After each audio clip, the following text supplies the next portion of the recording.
Hello प्यारे नन्हे मुन्ने बच्चों, क्या हाल चाल। उम्मीद है आप सब लोग अच्छे होंगे और बेहतरीन तरीके से अपनी स्टडी कर रहे होंगे। तो बच्चों, आज के टॉपिक में हम बात करने वाले हैं दो रिएक्शंस, एक रिवर्सिबल रिएक्शन और दूसरा इरिवर्सिबल रिएक्शन, यानी कि उत्क्रमणीय और अनुत्क्रमणीय अपक्रियाएं। दोनों रिएक्शन बच्चों काफी इजी होते हैं और पेपर के लिए इंपॉर्टेंट होते हैं। तो बच्चों, बात करेंगे पहले हम लोग अनुत्क्रमणीय अपक्रिया, इसे बच्चों बोलते हैं रिवर्सिबल रिएक्शन।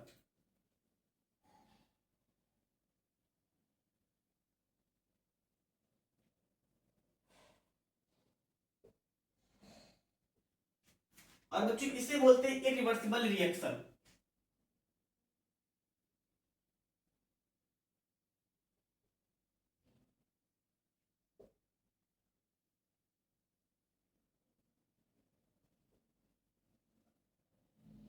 तो पहले बच्चों हम लोग बात करेंगे अनुक्रमणीय अपक्रिया। तो क्या होता है, ध्यान से सुनो और इसे अपनी कॉपी पर नोट कर लीजिए।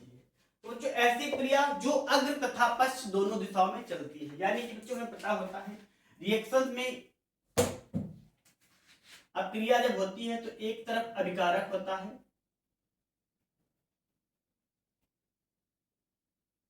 और दूसरा पक्ष होता है बच्चों उत्पाद का। तो बच्चों, हमारे पास अनुक्रमणीय क्रिया क्या होती है, तो ऐसी क्रिया जिसमें केवल अभिकारक से उत्पाद बनाया जा सकता है, यानी कि ऐसी क्रिया जो केवल एक ही दिशा में चलकर संपन्न हो जाती है, ऐसी क्रिया को हम लोग बोलते हैं बच्चों अनुक्रमणीय अपक्रिया। तो इसे आप कॉपी पर नोट कर लीजिए बच्चों, कॉपी पर आप इसे नोट कर लीजिए।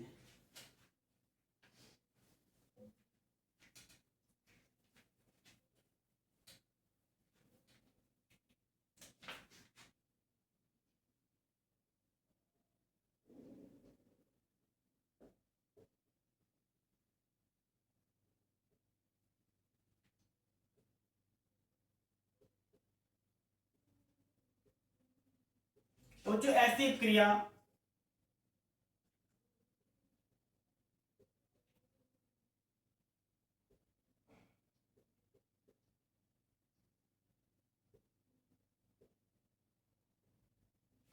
जो केवल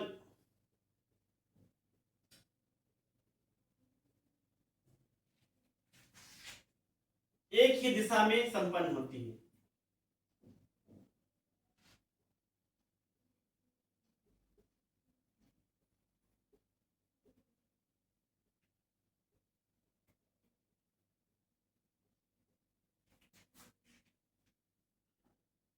या आप बोल सकते हो बच्चों ऐसी क्रिया जिसमें केवल अभिकारक से उत्पाद बनाया जा सकता है, उत्पाद से फिर से अभिकारक में परिवर्तन नहीं होता है, ऐसी अपक्रियाओं को बच्चों हम लोग बोलते हैं अनुक्रमणीय अपक्रिया।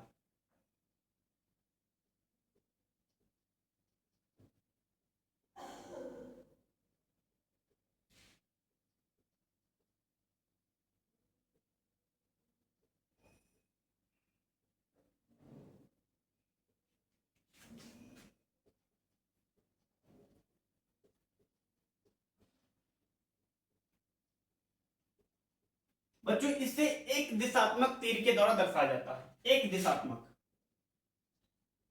बच्चों, इसे एक दिशात्मक तीर के द्वारा दर्शाया जाता है, आप याद रखिएगा, यानी कि इसे इस सिंबल के द्वारा दर्शाते हैं। तो ऐसे क्रिया जो केवल एक दिशा में ही संपन्न होती है, यानी कि अभिकारक से केवल उत्पाद बनता है, उत्पाद से अभिकारक नहीं बनाया जा सकता, तो ऐसी क्रियाओं को बच्चों हम लोग बोलते हैं अनुक्रमणीय अपक्रिया, इरिवर्सिबल रिएक्शन।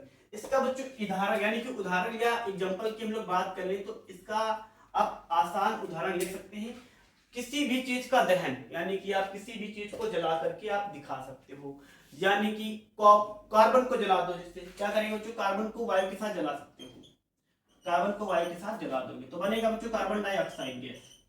कौन सी गैस बनेगी बच्चों, कार्बन डाइऑक्साइड। साथ में निकलेगा बच्चों प्रकाश और ऊष्मा, प्रकाश और ऊष्मा।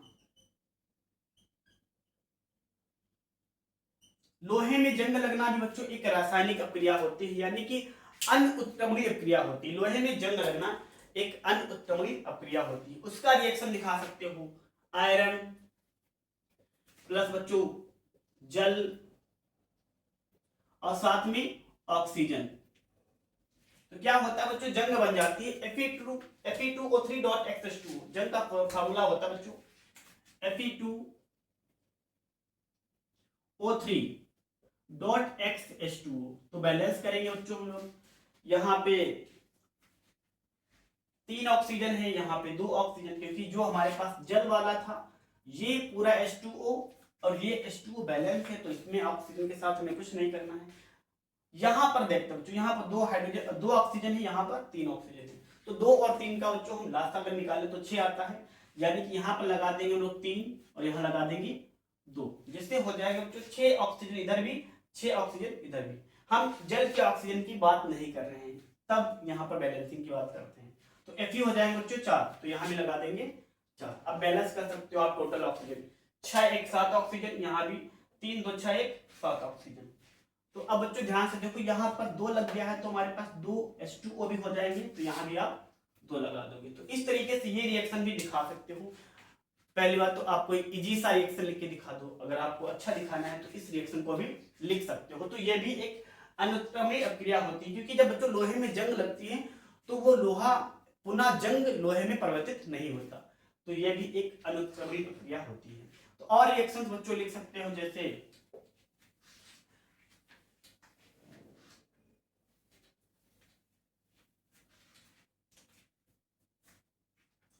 मैग्नीशियम को जला सकते हो आप, मैग्नीशियम को वायु के साथ गर्म कर दो तो बच्चों बन जाता है मैग्नीशियम ऑक्साइड। क्या बन जाता है? Magnesium oxide. बैलेंस करेंगे तो यहाँ पे 2 ऑक्सीजन है तो यहाँ भी 2 लगा देंगे, तो बन जाता है बच्चों मैग्नीशियम ऑक्साइड।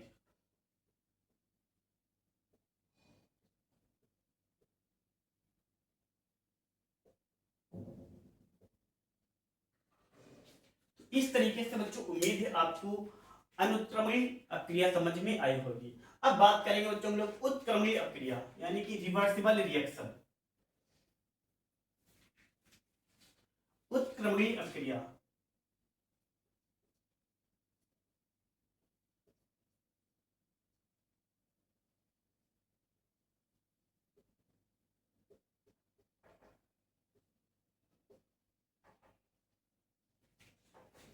तो बच्चों इसमें क्या होता है, ऐसी अभिक्रिया जिसमें बच्चों अभिकारक से उत्पाद बनाया जाता है और फिर से उत्पाद को अभिकारक में परिवर्तित किया जा सकता है। तो ऐसी अभिक्रियाओं को बच्चों बोलते हैं उत्क्रमणीय रिएक्शन, या ऐसी अभिक्रिया जो अग्र तथा पश्च दोनों दिशाओं में संपन्न हो सकती हैं। ऐसी रिएक्शन को बच्चों लोग बोलते हैं उत्क्रमणीय रिएक्शन। ऐसी अभिक्रिया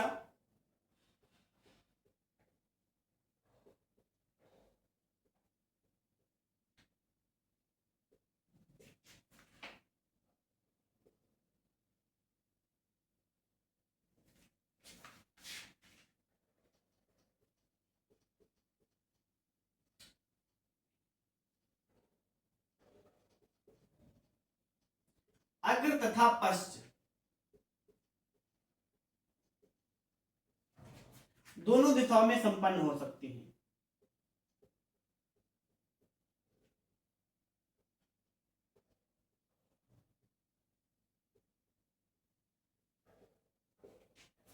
संपन्न हो सकती है।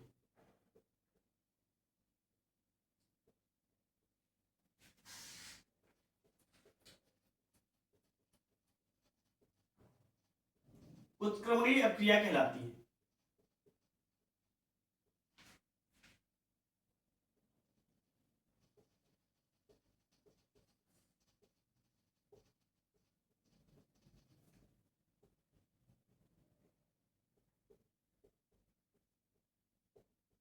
बच्चों इसे द्विदिशात्मक तीर के द्वारा दर्शाया जाता है। द्विदिशात्मक तीर यानी कि इस रिएक्शन के इस सिंबल के द्वारा दर्शाया जाता है द्विदिशात्मक तीर। जैसे लिख सकते हो बच्चों, जब हैबर विधि में अमोनिया का निर्माण होता है, इसके उदाहरण की बात कर लें। हैबर विधि में अमोनिया, जब नाइट्रोजन गैस और हाइड्रोजन गैस आपस में रिएक्शन करती है तो अमोनिया बनती है बच्चों, अमोनिया गैस बनती है। तो इस रिएक्शन में बच्चों जो अमोनिया बनी है तो इसे फिर से नाइट्रोजन और हाइड्रोजन में परिवर्तित किया जा सकता है। तो ऐसे रिएक्शंस को बोलते हैं बच्चों हम लोग उत्क्रमणीय अभिक्रिया। कुछ बच्चों के मन में डाउट आ रहा होगा कि तो बच्चों भौतिक परिवर्तन हो जाएगा, ये कौन सा परिवर्तन हो जाएगा? ये भौतिक परिवर्तन हो जाएगा। पर ये बच्चों भौतिक परिवर्तन नहीं है, ये एक रासायनिक परिवर्तन है। रासायनिक परिवर्तन में कौन सा परिवर्तन है? उत्क्रमणीय परिवर्तन। तो बच्चों भौतिक परिवर्तन क्या होते हैं? ये ऐसे परिवर्तन होते हैं जिनकी भौतिक अवस्था परिवर्तित होती है। इसमें कोई पदार्थ नए पदार्थ में नहीं बदलता है, और इनमें जो पदार्थ होता है उसकी रासायनिक संरचना में कोई भी परिवर्तन नहीं होता है। तो बच्चों हमारे पास ये भौतिक परिवर्तन नहीं है, ये रिएक्शन एक रासायनिक परिवर्तन है, क्योंकि हमारे पास नाइट्रोजन की संरचना अलग होती है, हाइड्रोजन की संरचना अलग होती है, और अमोनिया गैस की संरचना अलग ही होती है। तो इसमें क्या होता है बच्चों, हमारे पास ये अभिकारक मिलकर एक नया उत्पाद बनाता है। जब कोई पदार्थ या अभिकारक रिएक्शन के फलस्वरूप नया उत्पाद बनाते हैं तो उसको बच्चों हम लोग भौतिक परिवर्तन नहीं बोल सकते। हाँ, इसमें यह जरूर है कि इन दोनों को कर्म करेंगे तो अमोनिया बनेगी। अमोनिया को फिर से हम लोग नाइट्रोजन और हाइड्रोजन में परिवर्तित कर सकते हैं। जैसे इसमें आपने क्या देखा था बच्चों, भौतिक परिवर्तन में जल से बर्फ बनना, जल से बर्फ बनना, तो आप फिर से बर्फ को जल में परिवर्तित कर सकते हो, लेकिन ये एक भौतिक परिवर्तन है, क्योंकि यहाँ पे जो जल का फार्मूला होता है वो भी H2O होता है, और बर्फ का भी फार्मूला बच्चों H2O होता है। तो यहाँ पे दोनों का रासायनिक परिवर्तन, दोनों का रासायनिक संगठन या दोनों के बात करें तो रासायनिक संरचना सेम सेम होती है। जो जल का फार्मूला H2O, इसकी भी संरचना और इसकी संरचना सेम है, क्योंकि यहाँ पे दोनों ही H2O है। लेकिन यहाँ पे बच्चों क्या होता है, अभिकारक से उत्पाद बनेगा और फिर इस उत्पाद को अभिकारक में परिवर्तित कर सकते हो, लेकिन ये भौतिक परिवर्तन नहीं है, क्योंकि यहाँ पे अभिकारक में अगर हम सभी की संरचना देखें और यहाँ पे उत्पाद में इसकी संरचना देखें तो अलग अलग होती है। इसलिए बच्चों यह एक रासायनिक परिवर्तन है, भौतिक परिवर्तन नहीं है। तो बच्चों आप याद रखिएगा, भौतिक परिवर्तन में क्या होता है, कोई पदार्थ की अवस्था में परिवर्तन होती है। जैसे जल से बर्फ बनती है, जल होता है द्रव, बर्फ होती है ठोस। तो इस परिवर्तन को हम लोग बोलते हैं भौतिक परिवर्तन।